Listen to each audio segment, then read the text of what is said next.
ఎంత గొప్ప ఫలితాన్ని పొందుతాడో కలియుగంలో అది ఎంత శక్తివంతమో చెప్పారు.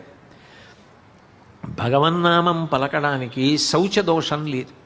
శౌచదోషం అంటే మీరు ఒక మంత్రజపం చేయాలనుకున్నారనుకోండి, స్నానం చేసి ఉండాలి, అంగన్యాసకరన్యాసాలు చేయాలి, ఒక చోట కూర్చోవాలి, కదలకుండా ఉండాలి, దానికి కొంత మనసుని నిలబెట్టాలి. దేనికన్నా చాలా కష్టం మనసుని నిలబెట్టడమే. కలియుగంలో అదే సాధ్యం కాదు.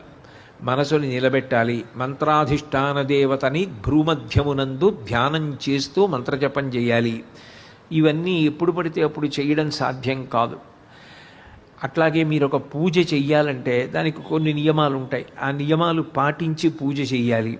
సరే, యజ్ఞయాగాదులు హోమాది క్రతువులకు నియమాలు మరీ ఎక్కువ ఉంటాయి. భగవన్నామమునకు మాత్రము ఏ నియమము శాస్త్రము విధించలేదు. భగవన్నామం పలకడానికి